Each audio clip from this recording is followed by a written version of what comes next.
Friends, let us solve this question. So question है, a metal oxide has formula Z2O3. It can be reduced by hydrogen to give free metal and water. 0.1596 gram of the metal oxide requires 6 milligram of hydrogen for complete reduction. The atomic weight of the metal is. So question बोल रहा है कि हमारे पास एक metal oxide है जिसका formula है Z2O3 और क्वेश्चन में कहा गया है कि ये एक अननोन मेटल है, Z is an unknown metal, और जब हाइड्रोजन इससे रिएक्ट करता है तो फिर ये इसको रिड्यूस कर देता है इनटू मेटल प्लस वाटर। आपने मेटलर्जी में पढ़ा होगा कि जो मीडियम मेटल्स, जो मेटलिक ऑक्साइड होते हैं, उनको मेटल में रिड्यूस करने के लिए हम कुछ रिड्यूसिंग एजेंट्स यूज़ करते हैं। तो यहाँ पे हाइड्रोजन वही काम कर रहा है। अब हम इस इक्वेशन को बैलेंस कर देंगे। सो यहाँ पे 2H2 2H2 3 ऑक्सीजन, तो यहाँ पे हम 3 ऑक्सीजन कर देंगे, और यहाँ पे 6 हाइड्रोजन हो गए, तो यहाँ पे हम 3 कर देंगे, यहाँ 2Z और यहाँ पे 2Z कर देंगे, तो इक्वेशन बैलेंस हो गई। अब नेक्स्ट स्टेप, हमें बोला है कि हमारे पास अगर ये मेटलिक ऑक्साइड का मास है 0.1596 ग्राम्स, तो हमें ज़रूरत पड़ रही है 6 मिलीग्राम हाइड्रोजन की, इसको रिड्यूस करने के लिए इनटू मेटल एंड वाटर। यानी कि हम कह सकते हैं 6 × 10⁻³ ग्राम्स की हमें ज़रूरत पड़ रही है, जिसको हम 0.006 ग्राम्स भी कह सकते हैं। अब देखिए, हमारे पास एक फॉर्मूला है जो कि है number of moles of A divided by stoichiometric coefficient equals to number of moles of B divided by stoichiometric coefficient. तो यहाँ पे number of moles of A आप मान रहे हैं इस मेटलिक ऑक्साइड के, और यहाँ पे number of moles of B आप मान रहे हैं इस हाइड्रोजन के। लेकिन यहाँ तो हमें मोल्स मालूम नहीं है, तो हमें मालूम नहीं है, इसलिए हम यहाँ पे फॉर्मूला लगा सकते हैं। हमें मालूम है मोल्स निकालने का फॉर्मूला क्या होता है, number of moles equals to given mass upon molar mass, right.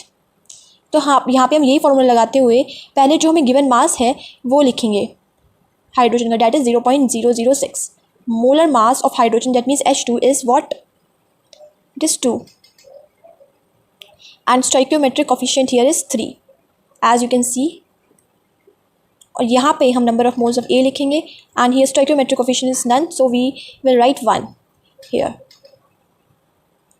यहाँ पे 0.006 और 2 × 3, ये कट जाएगा 0.002, और यहाँ से ये 2 काट देगा इसको 0.001।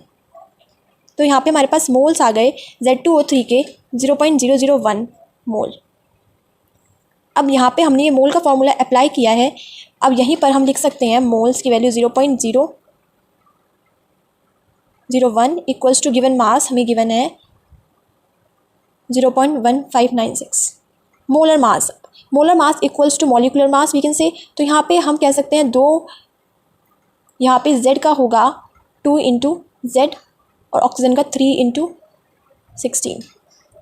0.001 equals to 0.1596 upon 2Z plus 48।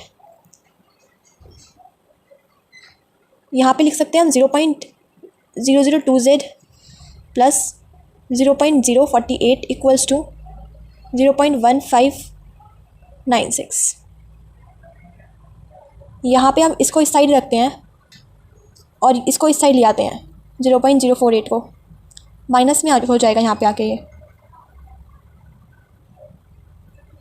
0.002Z, यहाँ पे इसकी वैल्यू आ जाएगी 0.1596 माइनस 0.0480 6111।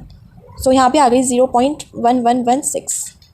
ओके, तो Z की वैल्यू आ जाएगी यहाँ से 0.1116 अपॉन 0.002 पॉइंट हटाया हमने यहाँ पे, तो यहाँ पे आ जाएगा यहाँ पे 0, तो यहाँ पे आ गया 1161 यहाँ पे और 20। अब 2 के टेबल से काट देते हैं इसको हम, 5 5 8 और यहाँ पे 10, तो यहाँ पे हमारे पास 55.8 ग्राम्स वैल्यू आ गई। किसकी? Z की वैल्यू। Z क्या था? Z था atomic weight of the metal, this metallic oxide. Z metal का एटॉमिक वेट हो गया 55.8 ग्राम। आई होप सो आपको ये समझ में आया होगा।